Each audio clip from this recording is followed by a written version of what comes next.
You're listening to Adesope Live, the Afrobeats Podcast. Welcome, ladies and gentlemen, boys and girls. This is Adesope Live, the official Afrobeats podcast, all the way from Lagos, Nigeria, the Cloud Studios to be exact. Yeah. This is the podcast where we break down the culture, invite special guests to come and chat to us as well. And in this case, I have decided to bring one of the icons of music from my country, from my continent, into the studio. A lot of people know him as a rap superstar. Other people know him as a musician, creative. Other people just know him as a genius, an intellectual man. Ladies and gentlemen, please welcome the incredible, ever intelligent, and superstar that is Vector, the VEC. I see that your intro was busting, but I'm like, Chelsea do. Bro, Oh, you can't know you know Chelsea do, yeah, mobile. Listen, we have to. One of the first things I did, especially when I started the podcast, was making sure that everybody that comes to join me, first of all, for taking the time out to come sit down, is a special guest to me. That's number one. Of course. Number two, what I noticed, my father told me something. He said, in 6 seconds or 7 seconds of introduction, when you're meeting people, people can tell whether this is someone that they need to know a little bit more about. So if you want people to know more about somebody, in that 5-6 seconds of introducing them, make sure you tell them why. Of course. That is important. And that's why I make sure that my introductions carry a little tinge of, really? Let me go check further. Of course. You know, it's very, very important, my Makes brothers. sense. Makes sense. Listen, like I said when you came in, you look like money. You smell like money. Thank you. And first of all, how has it been? How have you been generally? I've been blessed. Nigeria is a blessing in its own way. But yeah, I've been blessed. It's been a wonderful journey since the release of the album. It's been beautiful, and I can't complain. You talked about the release of the album. That's pretty much is almost like a part 2. Teslim, you know, this is like a part 2, really. You always wanted, you know, there's something about you where you like to let people know about where you're from, what you enjoy. There's certain names that when people mention Vector, that kind of stand out, you know, probably your area, there's always something, Lafiaji. You are consistent and intentional about selecting names. Yes. Talk to me why that is a thing with you. Names. Names are very important in identifying things. And I guess all of us need to be identified properly before we're addressed. So identify me as you may by the information that I give you. You know, I guess that's why even politically we identify people as, you know, according to the information they give us. So yeah, for me it's very important to make sure that you're grounded, but not just in identification of names, but also in act. You know, so you will see me in Lafayette. Shout out to Sam Sultan, he's so rest in peace. There was one time he didn't call me, he was shooting in my area. And when he got there, he just told him, I do go Vector, wow. Oh, make sure, are you going to check it? Bro, bust your head, I drove past after. That's how active you are. Yeah, and when I drove past, I saw him and I was like, because of course, I live in Ikoyi, it's right, I grew up on Lagos Island. So it's, bros, I found out, typical, you park, you know, greet him. Come out. I shoot to, okay, no shaking, I'm Agbadu now, we'll move on. Yeah. Like, it's that level of intentionality, but then also acting in the hood. But then again, we also can't put camera in their faces with everything that we do. However, I guess all that has led to why they made me chief in Lafiaji. And that's the Amuludun of Lafiaji. Who is responsible for the entertainment of Lafiaji. Yes, so. Speaking about entertainment, you've been in this business for quite a while now. Well over a decade deep. Yes. Projects probably totaling 7 or 8 if you count mixtapes, Of course. EPs, and Yes. albums. You've decided to stick with your leading genre as rap.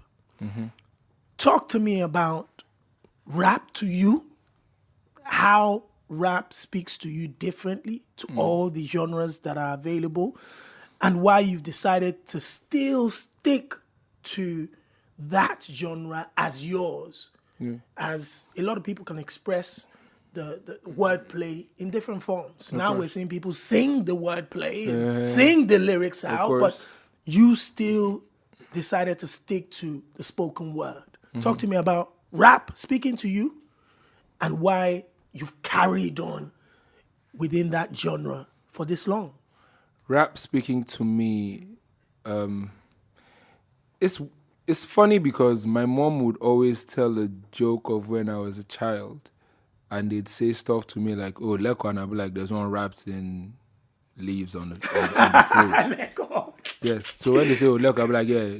If you check on the fridge, There's one an wrapped recorded. in leaves, And she'll look at me like, so I guess my mom always wondered like, what's wrong with this kid? And that was way before I could even say I was a rapper. That was me as a child.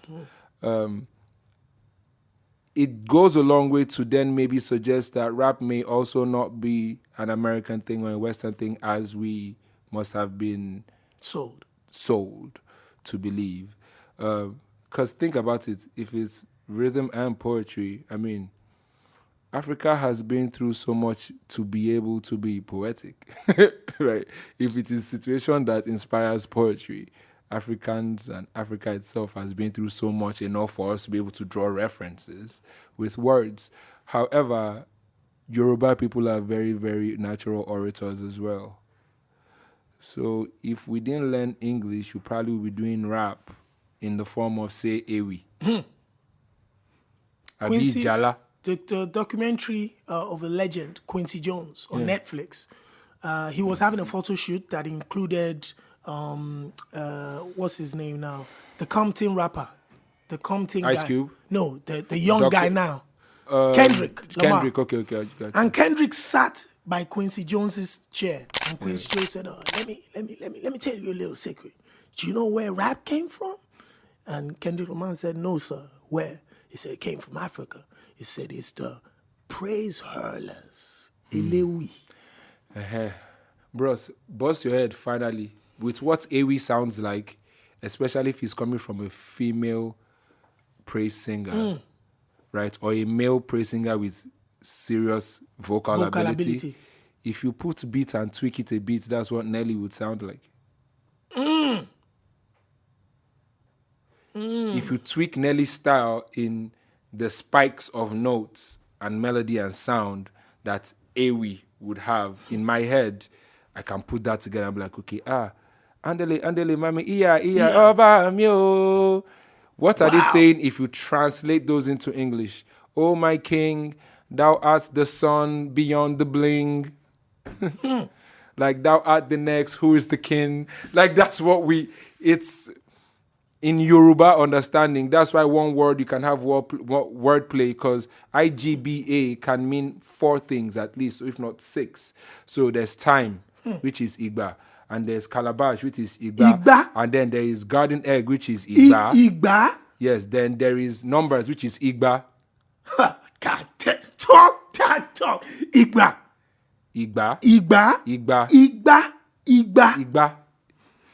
How then is word playing alien to my ancestry? As in, now for Barack, now with the girl, yeah, so they go to see me and say that girl, she set like song for evening. Oh boy, she set like song for evening. When say set like my set, everything just complete. Like that's how we used to catch crews in the barracks. How is the origin of such mentality to cruise from New York? What then is Efe? Benga Adeboye. Efe. Benga Adeboye. That he will catch crews with like, so oratory skills or to be able to express yourself Why do you think when they praise God in Yoruba, it is very, very lifting? Because of the things that are being said. Alagbada, you know, like, think about it. The one with the cloak of fire. Yeah, like, what then is honor or respect beyond one with the cloak of fire? I dare the one with the cloak of many colors. He who uses the clouds as a blanket. Don't you understand? Oh! So now let's not over flog that genius or that word rather. Think about the mentality of a human being that looked at the concept of God and said, Alagbada ino alawo tele orun. What was the mind state of the human being to have coined such a reference to an idea that is not concrete? How do you then tell me that my lyricism Didn't come is from- judged by, no offense to Dr. Dre or NWA, but we always was the way. Like we always was the way. Like there's nothing. I learned this from an alien source. But what about people that sometimes would say, which I've been one of those, to say that rapping in the traditional American way, sometimes, especially with the new audiences that are more in tune with the African heritage, the American way of rapping from an African artist might lose the audience. What about that school of thought? It's too late. We speak in English right now. We're advancing with advancement. It doesn't necessarily have to be the ultimate right way, but we're advancing with advancements. I think what That's they our should. language anyway. I think what their argument should be. What their argument should be. Hold on, no, still. I think what the argument should be is for an African man who is supposedly an ape to have mastered English to this point whereby, shout outs to Professor Tosin Tagbo, he's teaching English to white people. Call me an idiot. Damn. Call me an idiot. Say because I'm speaking in English well. When your parents sent you to school, did they send you to school to go and be stupid? You know? And how then do we break the brainwash if we can't understand the language? So if you're saying, rapping in the American way, well, exposure. If you all also supported appropriately and stopped judging, because you go to church, you go to the mosque, they tell you to not judge every other person, but it's okay for you to judge a rapper simply because the foundation upon which he learned how to rap is maybe plenty English. But then again, now the English wouldn't take all Africa for slavery work be that. So is it a bad thing to master it enough to be able to communicate in it excellently? It's not a bad thing. If it doesn't work for you, you can let it go. Now that we're on that topic, my brother, rap, Yes. there's been a lot of talk about it.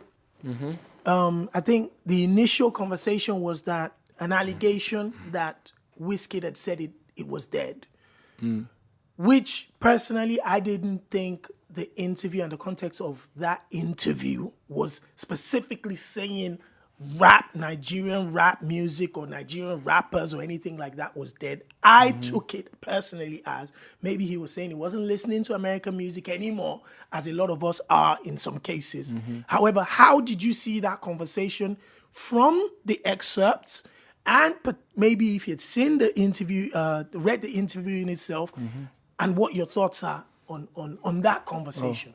Well, I understand enough to not have to read the entire interview. From the very first statement that was made, there was no direct mention. So why are you directly taking that personal? Need I add, a lot of people that took it personal also yabbed rappers. Yabbed rap, you know what I mean?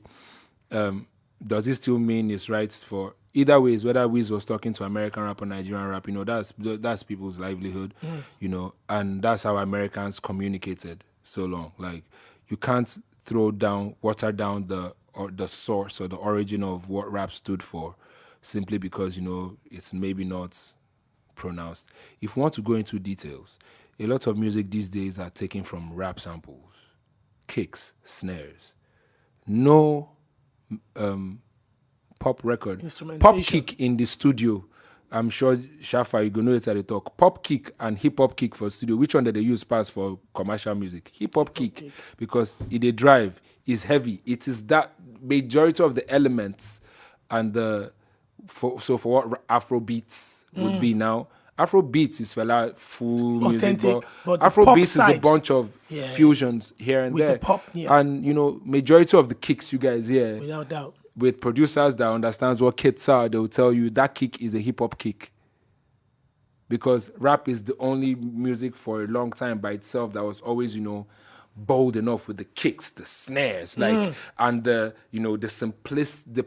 simplistic nature of some types of production, like Jay came with sample, na da da hey goodbye, then heavy kicks and snares. That's DJ what Premier type of beats. Them DJ Premier, Dr. Dre, those guys came with, when you hear boom boom boom, you're gonna say that's what a lot of Afrobeats records use these days. So broad spectrum is nice for people to just face their genre usually, because I wouldn't, as much as I know how complex it is to write a rap song, I would not shit on pop music. However, I knew from the jump that conversation wasn't about. It was more to, I guess, let's just be honest, we are talking about trap music. Let's just be honest. Everybody's saying they were talking about trap music, but bro, that trap music self, understand, like it's almost R&B now. But a lot of people also grew up on that. Like time will always change. It's kind of like when we were younger, our parents would say when music was music, and now we are saying when rap was rap. But give or take is, I didn't really take that as a serious thing. I was a bit, taken aback by the reaction of a lot of people who. I mean, I don't focus on people's reactions, but when I saw the response, I was like, you two, my G, you told rappers, fuck off at some point. But it's just human beings make mistakes. Absolutely. We learn and we do better next time. Absolutely. Now, speaking about rap, one of the things, when the conversation came, one of the things I sat back and I'm like, yo, what can other people do to support the hip-hop industry? And then I thought about your partnership with Hennessy. And how listen, I don't drink. I've never had a situation with Hennessy or whatever, but I've got to take this opportunity to say, shout outs to the brothers and sisters at Hennessy for not only continuously partnering with you in showcasing young rap talent, but standing by it too. Can I be honest with something? Please. Because I'm talking to Shockboy on this podcast. Shout outs to Nosa. Well, first off, shout outs to Larry. Larry approached me with Bookie HQ. Oh, yeah. Yes, we were in Ikeja and they said, okay, so we want to do something called the VS class, and we think like you can join so we can create a platform with hip-hop. Most guys don't understand that they are individuals. Larry Awokoya, by the way, that with the office that they're in, they can make a difference, and they've been doing that. It's amazing, man. That may also be quite, it's insulting to talk down on those type of hard work that's been done. So I was approached and I was like, okay, we'll do this, VS class, makes sense. The versus class, I was like, I got you. Them is very special. But in my head, I was like, the VS versus class. Like, a rapper. Yeah, so it's the versus class, cats versus cats. Let's do this. Right. It was fun. We'd sit down, myself, Jimmy, Larry. We sit down. I think there was a time we had a meeting at the aristocrats. We already know. We shout out them. Shout out to PD and Co. We had the meetings there. We came together with the idea that we're going to run with VS class. We're okay. How do we test these rappers beyond them just coming and being this way? So we've had work that has been going on, and shout outs to those brands like Hennessy, who I needed to say this so they initiated the move, but then they moved according to how you guys ideas. We're dealing with Vector. Okay, Vector, let's do this, and we sit down. The cipher this year is Pan-African. Is it the one that's out already? It's not out yet. There was one that I saw when this old talk about rap was happening, and everybody had their 2 cents. There was a lady in my group that just like, listen, whilst we're all talking, how about you guys eat this freestyle. And for me, you know, I love that too, because that was another teachable moment for a lot of people in the group that I was that didn't even know that the rap ciphers existed. Of course. Like, yeah. And we saw rappers step to the mic and do some crazy stuff. You introduced it, you went, and everybody started coming from different sides and jumping. Yeah. And I'm like, And we put out the youngins first. So like, but after that, so there's myself, there's M, there's Manifest, there's Octopizzo, there's A Reese. Right. Wow. So that's South Africa, that's Nigeria, that's Ghana. And it can only expand. But then it's one step at a time, you know what I mean? Facts. So we've been doing that. Like there's been Lord Reyes, the female that has won the Hennessy VS class. There's been Vader, there's been Pedestrian, and there's been Barry Lanes. Yeah, I saw I saw the Pedestrian cat. Yes. He's serious. I ain't gonna lie. Yeah, like he's serious. Yeah, and we've been putting that together. Also making sure that if you're going to win the VS class, I personally as a judge would like to be able to have a rapper that is, you know, that is across board just gifted. You know, so they don't just say, when it's beef, I'm about to know, can you make music? Not the priority. Not because I'm shifting the focus of what rap is about. But they can make money, they can feed their family. No, even beyond feeding your family, let's go back to our ancestral conversations. We were raised in a lot of understanding. So me, I heard Koneta Ila, Kwamon. Facts, I heard me Sonity, I heard Ubesiri, I heard Sonny Okosun. Okosun. Yep. I also heard Backstreet Boys, Blackstreet Boys. So all that, Adewale Ayuba, I did a remix of Happy People with him. He will not believe how excited me I am doing. We are happy people. Oshama, Ondo, Aremo, Oniru. That's the Royal Highness. Me and Mr. Jones just wanna make you happy. Like it's all those realities of you as an African person or a Nigerian, they matter in music. Facts. Like, yes, you can rap, but if you can sing, you not say because you're a rapper, Abi, like I said to Rigo, you like the reform rap, baggage, everything. If they burn your picking, after they burn, you want for the doing like this. Say what's this shit, my nigga? Okay, keeping it thorough. Yeah, so I'm saying if you can sing, do it too. If you can rap. We are Africans. Facts. We are not African American. Yeah. We're not African English or anything. We are Africans. This is our own culture. Our understanding, especially if you are Yoruba, multifaceted. Is multifaceted. The facets is countless. Facts. So I can do Fuji. Facts. Right? Because we came from because I grew in my birthday party all as a child. They played Adewale Ayuba now. Right? But growing up again, I learned about Ice Cube. I learned about all these cats. I learned about Biggie and Pac. I learned about all these things. I went to New York. I went to Moshood. Facts. Moshood is on the block where Biggie used to freestyle at the site. People don't even know how your cultures are aligning because Moshood is OG designer, Lawrence Fishburne guy. Right? But he's right on the Bed-Stuy. Spread love is the Brooklyn way. Like his story is right there, and right by the corner, they say Biggie used to battle there. He had a mural on the wall.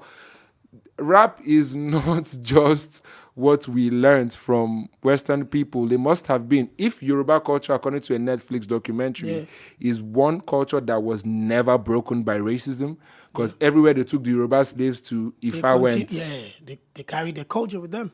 What then would be God's omnipresence? What's the definition of God's omnipresence if Yoruba people could take Ifa from when they were slaves to everywhere they went to until date? It's still there. Fresh. So it's a super conundrum that is joining together, but people are distracted a lot, so they don't see that it's indigenous to us still. We just say it or express it how best we know how to do it. It's not necessarily because it's alien to us or say it's English or no, rap is our own. Our own stuff. It's our own stuff. We just have to deal with it as such. Then accept the people. Just maybe, you may find something interesting. And with rap, you cannot get it all at once. No. With anything. Yeah, so with today anything. You hear, I hear this line, that's what gives longevity to the music. I guess that's why we will not be releasing music every 3 months to keep up, because it's not about volume. We're Africans. Even though we have volume, we're not about volume. So the funny thing when you talked about some of the stuff that we were raised with and how it shows itself. Recently in London, before I came, it was snowing. And I was going out and I didn't know it was snowing. Like I walked out of the house and I saw snow. And the first thing, when that hit my body, the first thing that came to my mind was, Africa is my motherland. Nigeria. I swear, I recorded the video. That was the first thing that came to my mind. Nigeria is my country. Oh. And I'm sure people will be thinking, that was the first thing that came. That was the only way I could translate the feeling I had when I was that cold. Yeah. And it's not normal to us. It's Facts. normal out there, but to us as Africans, and we react. Yeah, and I may segue to this. I feel like the only way out, really, the only way out to African Uhuru is every African going back home. Yes, as in not force them back home, but just understand that every African has to go. The knowledge you have that you've gained of function and system and human rights activism or awareness, the only place that such a knowledge is needed is back home. Facts. Like it benefits. It benefits so much. Plus, I tell people, even in England as well, I tell like my Caucasian friends that where I'm from, we learned racism in movies. Yeah, we don't know that. Yo. I mean, if we think about it, if we remove the racism conversation that we learned in movies, if we're naturally not that way, it means you are the one that brought it to us. It means it was from your colonial intrusion. That taught us something. Because there is no Yoruba word for fraud. Ole lole. Ole lole nje. Ole lole nje. Ole nye. Ole nye. So he defrauded me or alaye. Ole lole. A lè gbà ẹ́ pé o lè wá ní ẹ̀ o àmọ́ o lè ló lè. There's no ó wà fraudulent. Kí ni fraudulent in Yorùbá àlàyé mi kò sí náà? Kí ni scam in Yorùbá? jìbìtì. Well, ó lù mí jìbìtì.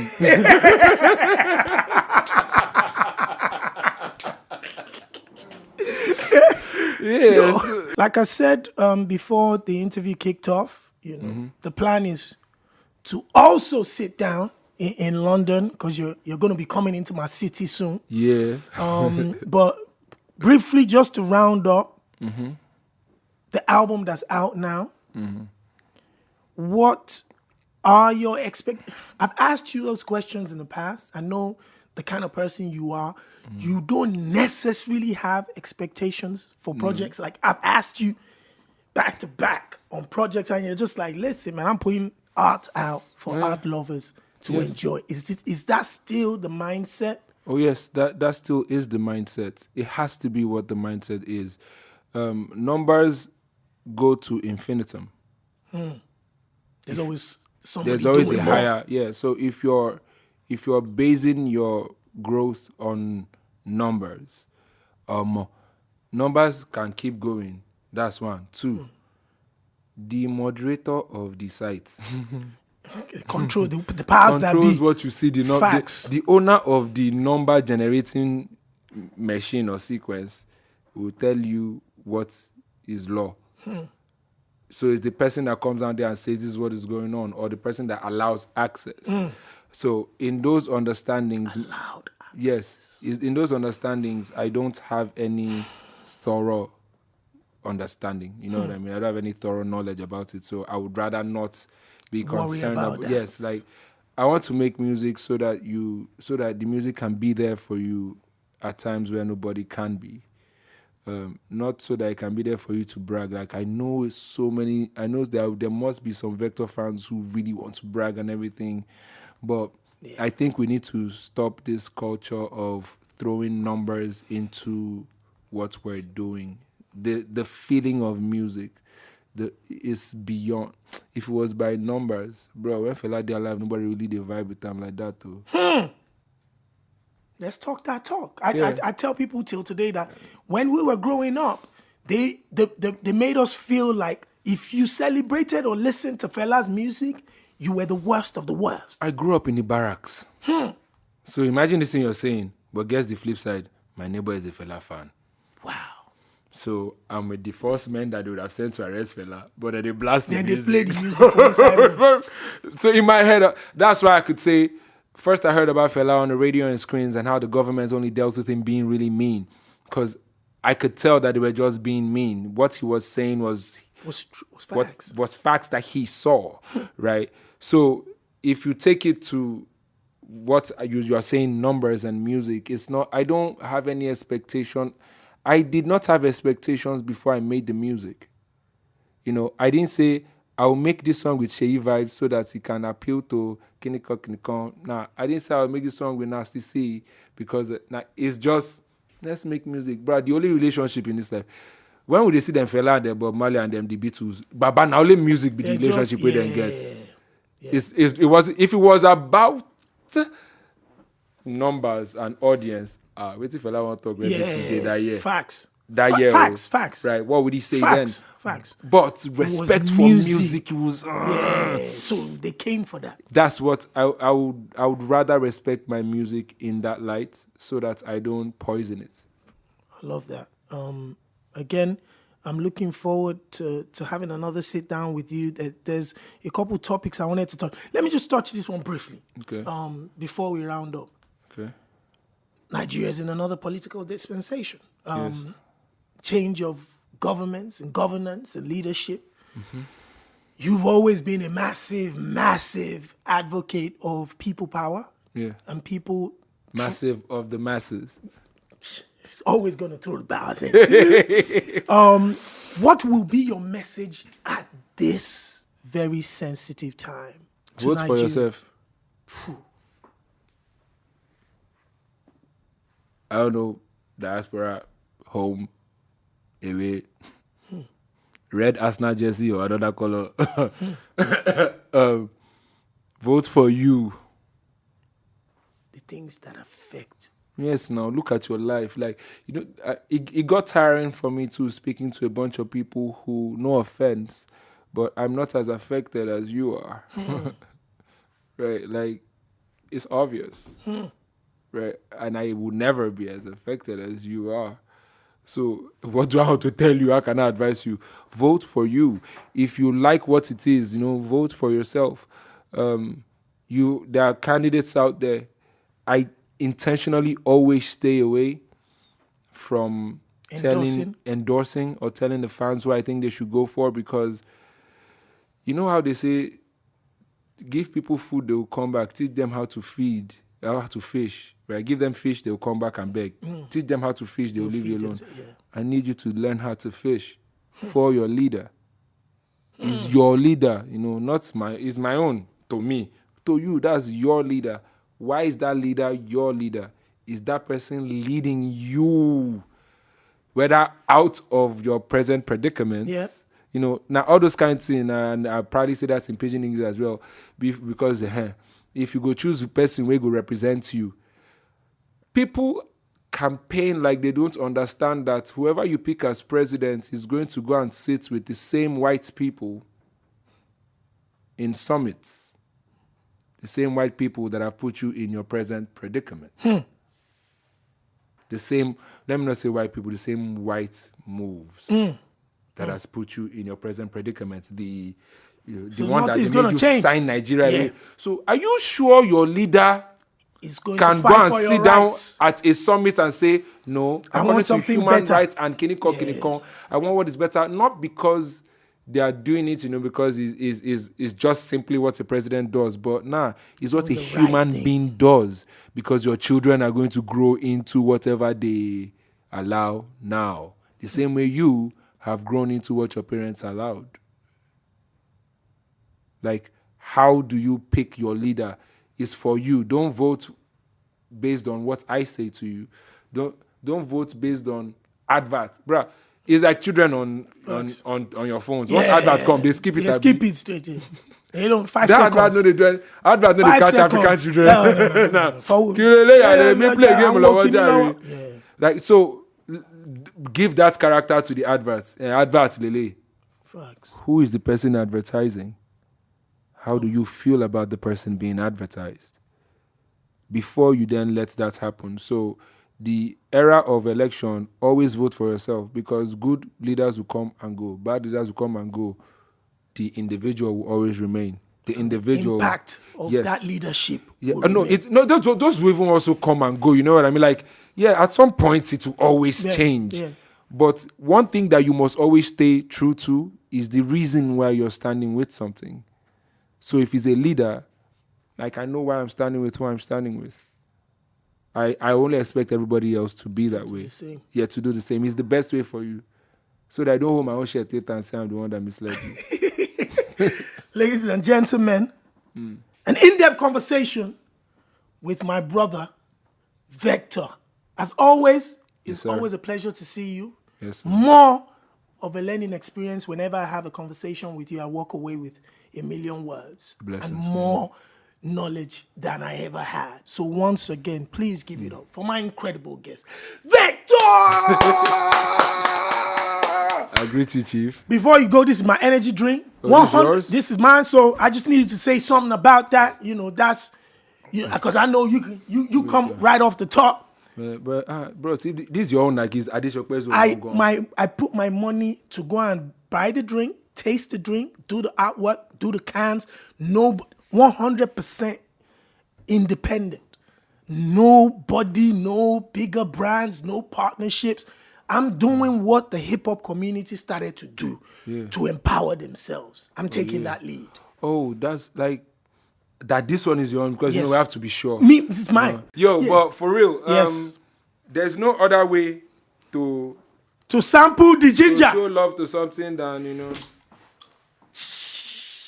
so that's the energy guard. Good for you need energy. Good for your godliness. Tell me what that tastes like. Oh, nice one. It doesn't taste like your heart is going to explode from beating too fast. Yeah, blessings, King Guy. It makes sense. Thank you very much, man. I appreciate it. The Afrobeats Podcast.